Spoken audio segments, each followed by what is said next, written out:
मैं थोड़ा थोड़ा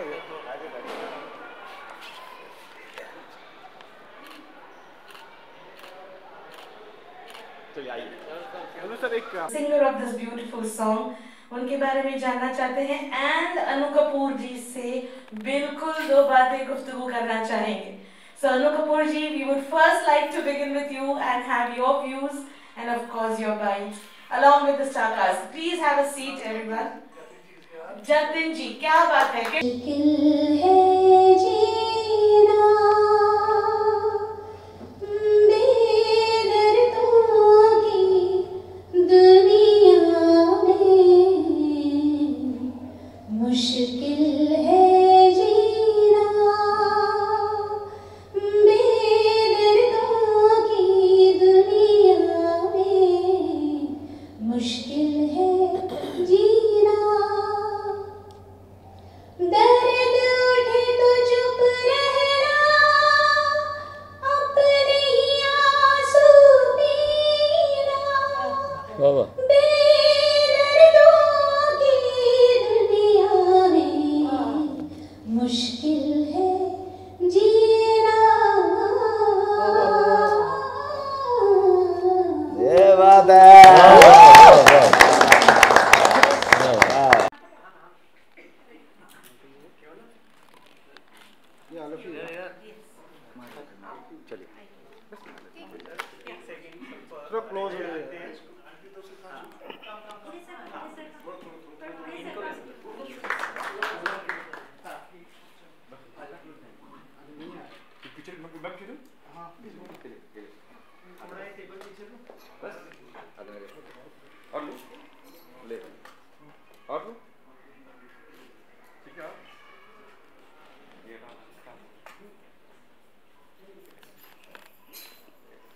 आए और भैया ने मुझे अंताक्षरी में बुलवाया स्पेशली कह के कि इस आवाज़ को बुलवाओ, इनको बुलवाओ, ये कौन है. तो ऐसे करके हमारी मुलाकात हुई थी.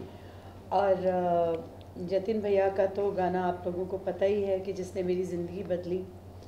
जतिन और ललित ने वो मुझे गाना दिया, प्यार तो होना ही था, जो आप लोगों ने बहुत सराहा, बहुत पसंद किया. मैं शुक्रगुज़ार हूँ अपने बड़े भाइयों की कि इन्होंने हमेशा मेरे सर पे हाथ रखा है, मुझे मेरी पीठ थपथपाई है, प्यार दिया है. उसी तरह मेरे छोटे हैं तो उनमें से प्रथा एक है, राजेश. इनको मैं तब से जानती हूँ जब अनु जी के साथ मैंने इनको देखा स्टेज पे, और अनु भैया के लिए ये लोग काम करते थे, गाते थे साथ में, परफॉर्म करते थे. तो प्रथा तो तभी से मैंने बोला था, प्रथा यू आर वेरी प्रॉमिसिंग, और बहुत अच्छा और बहुत अच्छे स्वभाव की बच्ची है.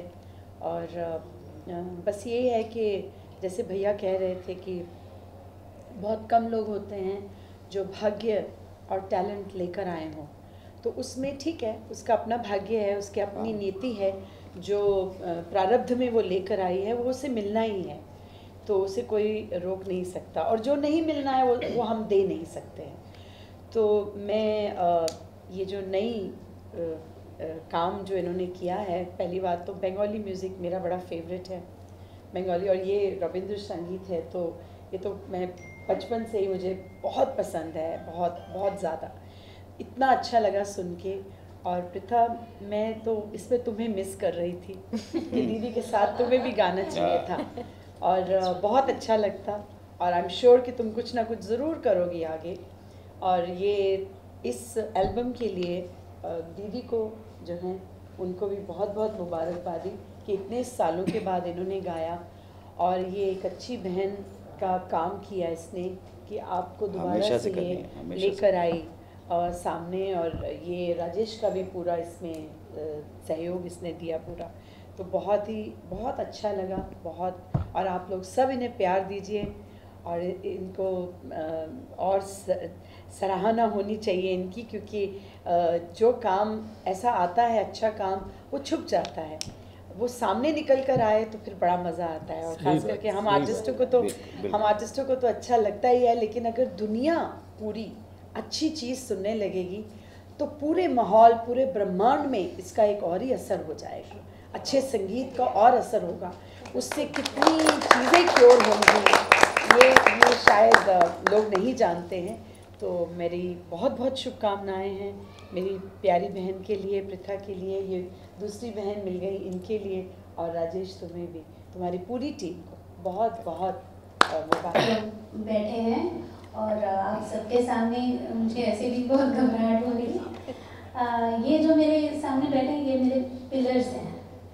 मैंने गाना सीखा मेरे गुरु दीदी से, श्रुति कन्हा से। मैंने सुना जिनके गाने सुन के बड़ी हुई हूँ, उसमें मेरी एक दीदी है जसपिंदर दीदी, और जिनके लिए मैंने स्टेज परफॉर्मेंस कैसे होना चाहिए, किस तरीके से आपको प्रेजेंटेशन होना चाहिए स्टेज पे, अगर मेरे अंदर थोड़ा सा भी कुछ सीखा मैंने उससे, तो अनु जी से मैंने सीखा है।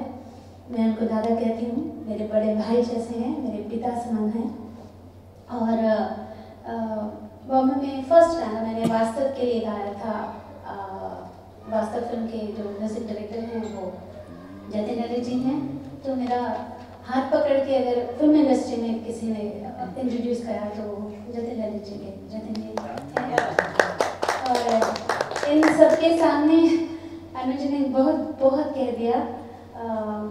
कौन सा बता कौन सा गाना मुश्किल है जीना? मैं ऐसे गा रही वैसे नहीं शायद सुर बदल। अभी भी रियाज करती हैं, फ़ोन किया था, रियाज कर रही हूँ। अच्छा ठीक है। वाह वाह। तो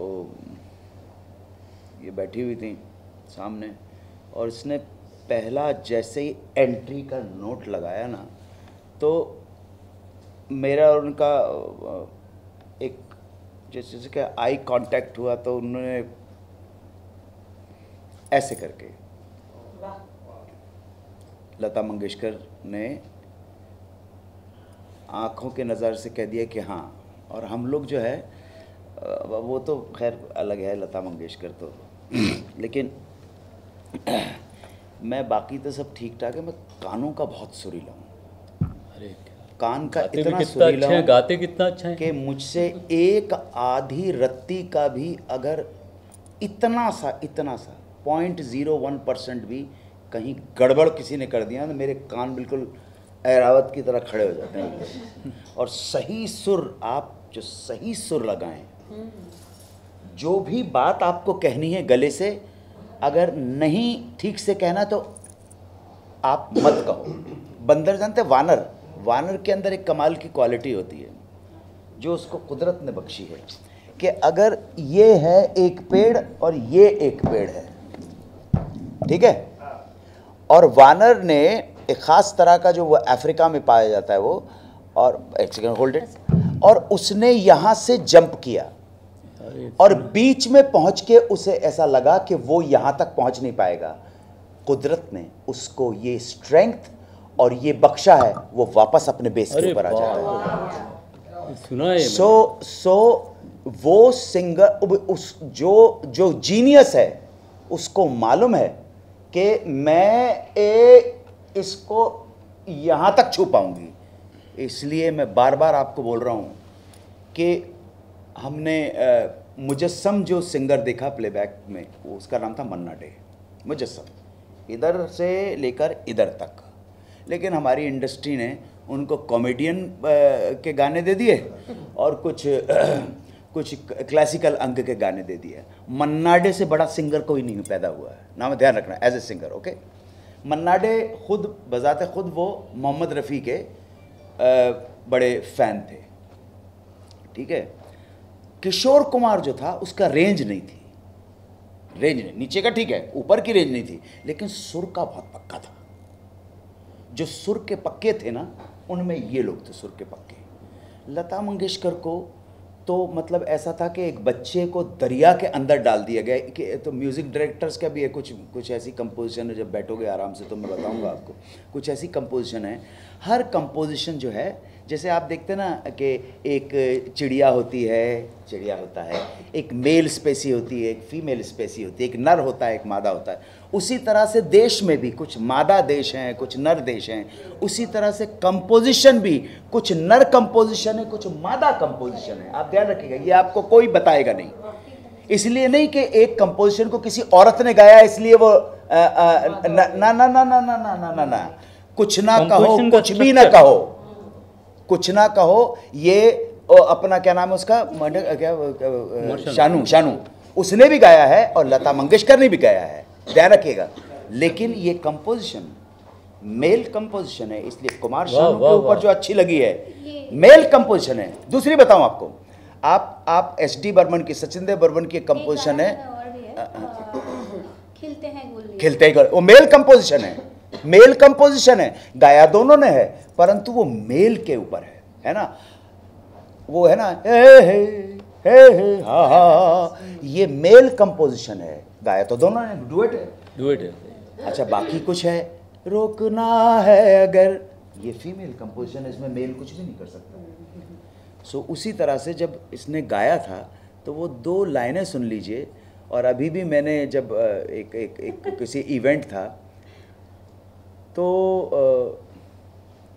शाला इससे कि अगर आप उसको उसकी ओरिजिनल कंपोजिशन सुनेंगे तो आपको लगेगा बहुत अच्छी है भाई। वो तो एक तो मदन मोहन, अपने दोनों भाइयों के लिए लता मंगेशकर ने जो गाने गाए हैं वो उनको टच नहीं कर सकते, दोनों भाइयों के लिए, मदन मोहन के लिए और हृदयनाथ मंगेशकर के लिए, ध्यान रखना आप।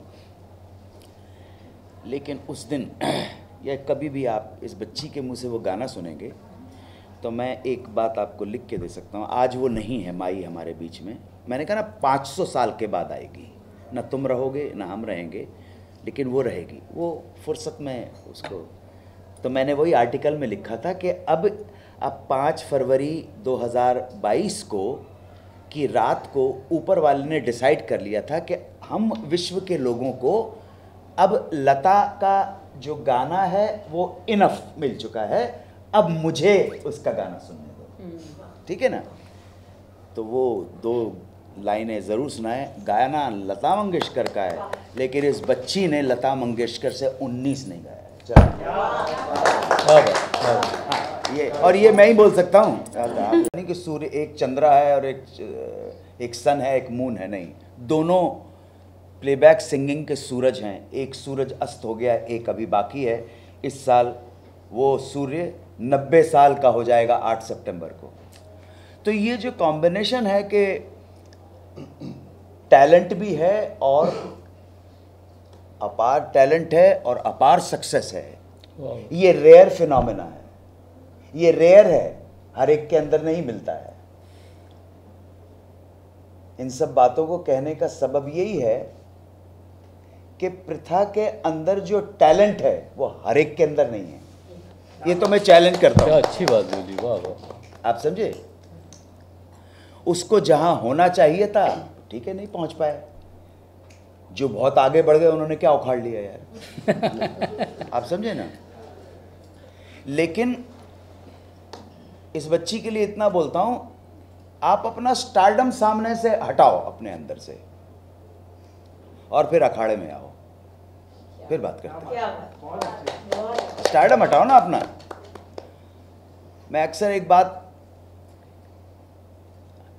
जब एड्रेस करता हूँ यंगस्टर्स को तो बोलता हूँ कि आप तस्वीरें देखते होंगे, फ़ोटो देखते होंगे राजा महाराजाओं की, हाथ में बंदूक है और नीचे एक मरे हुए शेर की लाश पड़ी हो, इसके ऊपर टांगे ऊपर करके खड़े हुए। अबे मर्द का बच्चा है तो बंदूक हटा, शेर सामने खड़ा और हम सामने खड़े, फिर आया ना, फिर तब तो समझेंगे मर्द का बच्चा है। वो शेर दहाड़ रहा है, तुमने साला 2 बोर की बंदूक लेके उसको मार दिया और लाश के ऊपर अपनी बहादुरी बता रहे हो। जो मरा हुआ है, जो रिएक्ट नहीं करता है, तो वो कोई बहादुरी नहीं है, उसको मर्दानगी भी नहीं बोलते। बहादुरी वो है कि तुम अपना स्टारडम के जितने भी तमगे हैं उतारो और कलाकार के रूप में सामने आओ, फिर देखेंगे। तो ये बच्ची जो है, इसकी आवाज़ के अंदर ये जो बैठी हुई हैं हमारी बहन, ये आपको ऐसा नहीं है कि वो लोग जो कहते हैं आपको कि मैं देखिए मैं गाना सीख रही हूँ, ठीक है, और मैं सिंगर बनना चाहती हूँ। एक तो ये कॉन्सेप्ट ही गलत है, कॉन्सेप्ट ही गलत है। हाँ, आपके अंदर एक कलाकार के कुछ कीटाणु होंगे, जर्म्स होंगे, और एक सही गुरु, सही इंस्टीट्यूशन, सही म्यूजिक डायरेक्टर, सही माहौल, सही ट्रेनिंग उनको कल्टीवेट करके आपको आपकी कलाकारी को निखार देती है। लेकिन आप किसी कूड़ को और गधे को सिंगर नहीं बना सकते हैं। आप मेरी बात समझे? और अगर कोई ये कहने को तैयार हो तो मैं अपना सारी जिंदगी की जो कमाई है वो सब देने को, अपनी कलाकारी छोड़ने को तैयार हूं कि मैंने एक गधे को कलाकार बना दिया। कोई गधा कलाकार नहीं हो सकता है, वो कलाकार जन्मजात होता है। और सही एटमॉस्फेयर मिलने पर, सही गुरु मिलने पर, सही ट्रेनिंग मिलने पर, सही जगह मिलने के ऊपर उसके अंदर की जो सृजनात्मक, जो क्रिएटिविटी, वो खिल के, उसकी फसल खिल के सामने आ जाती है। तो ध्यान रखे, कोई अगर आपसे कहे मैं सिंगर बनना चाहती हूँ, तो ये स्टेटमेंट ही गलत है। मैंने वहाँ बहुत सालों के अंदर बहुत सारे लोग देखे हैं कि जो, और ये जो फील्ड है स्पेशली फिल्म का जो संगीत है, समय के साथ साथ लोगों का चुनाव, लोगों की लाइकिंग चेंज होती है, और होनी चाहिए, बिल्कुल होनी चाहिए। आज के बच्चे से अगर आप पूछेंगे किसी पुराने ज़माने की सिंगर के बारे में तो शायद वो ना बता पाए, उसको पुराना जो गाना है उसको शायद वो अप्रिशिएट नहीं कर पाए। रफ़ी साहब को लोग बोल रहे। हाँ, मतलब अभी तो ये हो गया कि मेरे से एक बरसों पहले इस बात को भी जो मैं बताने जा रहा हूँ, 15 साल हो गए हैं, कि एक गाना बज रहा था लता मंगेशकर का, आपकी नज़रों ने समझा प्यार के काबिल मुझे, ठीक है, तो वो अनुराधा ने गा दिया होगा गाना। नहीं गाएगी, वो तो गाएगी, तो यही तो कर करके उसको, उसकी किस्मत उसके साथ है भाई। तो उस लड़की ने मुझसे कहा कि और गाना बज रहा था लता मंगेशकर का, तो उसने कहा कि अनु जी ये अनुराधा पौडवाल की कॉपी क्यों कर रही है, ये लता, ये कौन सिंगर है? मैंने कहा लता मंगेशकर। कहने अनुराधा पौडवाल की कॉपी क्यों कर रही है? हाँ भाई ठीक है, उसके बाप रे बाप, आपको बाप रे लग रहा है, उसको लग रहा था ये लता मंगेशकर कॉपी क्यों कर रही है, अनुराधा पौडवाल की कॉपी क्यों कर रही है भाई? है आप शब्बी कुर्मा या सोनू निगम को बोल सकते हैं, अरे यार ये मोहम्मद रफ़ी इसकी इन दोनों की कॉपी क्यों कर रहा है यार, नकलची क्यों बन रहा है? सोनू निगम को देख कितना कमाल का गाता है, मोहम्मद रफ़ी तो क्या कर रहा है? समय समय की बात है, पर्सपेक्टिव की बात है, सब कुछ चेंज हो जाता है ना। पहले आपने देखा, पहले की जो हीरोइन थी ना, यही गाने रचते थे ना, वो कहते क्या इतना बढ़िया, मदहोश दिल की धड़कन चुप सी ये तन्हाई। अब वो टाइम जो 90s के गाना है आपका, कितनी खूबसूरत कंपोजिशन है, ताली बजाओ यार। ये तो उसमें थोड़ा सा हीरोइन शर्मा रही है, अच्छी लग रही है, कंपोजिशन उसको सपोर्ट कर रही है। गीत किसने लिखा है? आनंद बख्शी ने लिखा। तो गीत के जो बोल हैं सपोर्ट कर रहे हैं, साहित्य लग रहा है वो, है ना, साहित्य लग रहा है, ऐसा अच्छी कविता लग रही है, और फैंटास्टिक कंपोजिशन है। का आपने कभी सुनोगे तो मास्टर, ये गुजरे हुए 20-25 साल की जो बेहतरीन कुछ मतलब नायाब धुनें हैं, जो आप अगले 50 साल बाद सुनोगे तब भी फ्रेश बनी रहेगी, उनमें से एक कंपोजिशन। तो वो जो हीरोइन जो है वो शर्माती हुई अच्छी लग रही है, आप समझ रहे हैं? मदहोश दिल की ये क्या छुप गया चांद, अच्छा लग रही है। लेकिन समय बदल गया है, अब अगर बहन मल्लिका शेरावत शर्माएंगी तो वो कैसे अच्छी लगेगी भाई? उनका काम शर्माना नहीं है। तो हाँ, शर्म वरम छोड़, बोल। सीधी सिंपल सी बात है। समय के साथ साथ, और आप भी बोर हो जाओगे। विद ड्यू रिस्पेक्ट टू बहन सनी लियोनी और बहन मल्लिका शेरावत, सलामत रहें, लेकिन तुम्हारा काम जो है वो ऐसा नहीं है, ये है। समय बदल गया है। बल्कि अगर तुम ढकी छुपी रहोगी तो जनता चली जाएगी ना। आजकल तो जोक बनने लगे, कहने लगे यार आजकल तो मतलब किस्मत इतनी ख़राब है, आजकल लक जो है ना इतना ख़राब चल रहा है बाय गॉड। सपनों में सनी लियोनी भी साड़ी पहन के आती है। समय के साथ साथ सारे मूल्य, सारे नजरिए, आपका सारा परसेप्शन चेंज होने लगता है। सही बात। तो ऐसा नहीं कि आज का गाना खराब है, हो सकता है आज के 15 साल के बाद हमारा जो बच्चे बड़े हो रहे हैं वो कहें कि यार ये कौन सा गाना गा रहे हैं, अभी कौन है आपके जो भी सिंगर है। मैं तो ना फिल्में देखता हूँ, ना टीवी देखता हूँ, ना OTT देखता हूँ, ना समाचार पत्र पढ़ता हूँ, ना न्यूज़ चैनल। तो मैं बहुत बोरिंग किस्म का आदमी, मुझे कुछ पता ही नहीं है। लेकिन मुझे इतना मालूम है कि 15 साल के बाद के जो अब 15 साल बाद बच्चे जो हैं वो शायद आज का गाना उनको लगे ये आउटडेटेड गाना है। आपने सुना नहीं, एक सिक टर्म है, सिक मतलब सिक है, मतलब तबीयत खराब है। सर अभी इसका बच्चों का मतलब चेंज हो गया, जो अच्छी चीज़ है, हाउ इज दैट, सिक मतलब बहुत अच्छा हो गया, सब कुछ चेंज हो गया। सही हाँ, सो ऐसे में इन लोगों ने जतन किया, प्रयास किया और यहाँ पे पहुँचे हैं। आप सब लोगों को इकट्ठा किया। मुझे मालूम नहीं कि यहाँ पे शराब वराब मिलती है कि नहीं मिलती है, लेकिन फिर भी चलो चाय में सेटल करेंगे। लेकिन जो नहीं, मैं तो पीता ही नहीं हूँ, मैं ना सिगरेट पीता हूँ ना शराब पीता हूँ।